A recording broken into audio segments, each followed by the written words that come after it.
Have you ever noticed that the more that you try not to think about food, the louder it actually gets? What you're going to eat, what you should have eaten, what you ate tomorrow, what you're going to eat this evening, what someone else is eating. This constant fixation about food. Do you just dream of being able to drink your smoothie in peace with no food noise? It's like food is playing on a loop in your head every day, all day. And no matter how much you try and control or stop this noise, the louder it actually gets. That constant mental chatter, it's not a lack of willpower, it's not a lack of control. It's something called food noise. And I want to talk about why this actually happens and how I stopped it from running my life. Hey, welcome back to Bespoke Food. This channel is all about food freedom and eating disorder recovery. And today I want to share how my eating disorder managed to turn food into an obsession and how stepping away from that obsession finally brought me freedom. So for me, my ED was not all about food. It was actually about my attention. It was about what I was putting my focus on. I was counting all day. I was counting my calories. I was measuring. I was comparing. I was looking at food pics. I was looking at recipes. I was thinking about what I'm going to eat or what I should eat, what meal I should make, and tracking and all of this. Food became the center of my world. And here's the thing. Whatever you place your attention on grows. So, of course, this food noise, it just got louder. And it felt constant. It felt like I couldn't even escape from it. But I was actually feeding it with my focus every single moment of the day. And this is not a willpower problem.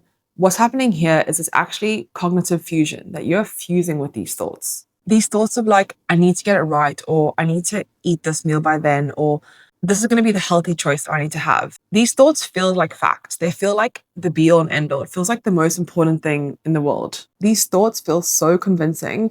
They feel so urgent and like I had to attend to them right now. But all they were just thoughts. And the ED voice is incredibly good at convincing you that your thoughts are the truth. What I didn't realize at the time was how small my life had been because of my obsession and fixation around food. Whilst I was obsessing about food the whole day, my relationship started to get worse. My creativity disappeared, my energy was lacking, my world shrank, and it just became focused around my meals, exercise, and what I was going to do in that day regarding food. Recovery didn't start when I just stopped thinking about food. It actually started when I started asking a different question. I asked what actually mattered to me in life, and not what the ED made me think what actually mattered, and not what diet culture rewarded me either, but more of my values, like what was actually important to me. What did I want in my life that was not dictated by my ED voice? My connection, my freedom, my presence, my creativity, my trust. I wanted a full life. All those things really mattered to me. Don't get me wrong. I love food, but I have a different relationship with food now. It's something that I see as fuel. I enjoy it. I get to socialize and have quality time over food, but it's not something that just rules my life and is almost like an obsession. So with practice, and I say practice because this does not happen overnight, I stopped feeding the obsession. I stopped counting. I stopped measuring. I stopped fixating. I stopped monitoring, because all of these were just safety behaviors that were breeding this element of fixation and obsession around food and control. And what I'm saying here is I'm not challenging you to just eliminate your thoughts, because if you could, you would have by now. And I get that you can't. But what I'm here to teach you is that you can change your relationship with your thoughts. You can just see them as a thought or an ED voice or whatever you want to call it. Something that is not helpful, something that is not helping you achieve your values in life. I literally noticed these thoughts. I'd be like, there's that ED voice trying to convince me again. Oh, thanks, brain. Thanks for that comment.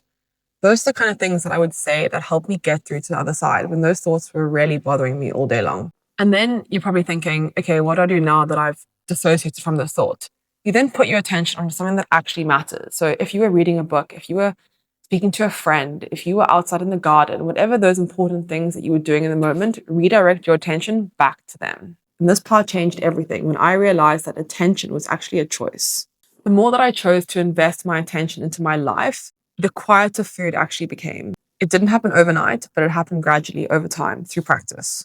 Food noise thrives in a narrow life, but recovery actually thrives in a meaningful one. I started to see this eating disorder as just something that was not actually me. I started to see it as not a protector, not a truth teller, not any wisdom, just this person, this voice that was just trying to convince me of things that were not helpful and were not aligned with my goals and values in life. If you're in this right now, I want you to know that you're not broken. Something is not wrong with you or your brain. You're just doing what brains do, generate thoughts and think. But we're just putting our attention on thoughts that are not helpful towards our recovery right now. And this can be unlearned. You don't need to make food less important by force. You can make it less important by making your life bigger. Thanks for being here today. If it resonated with you, let me know your comments. Drop them down below. And you can always book a free one-to-one call with me if you're interested in eating disorder recovery coaching.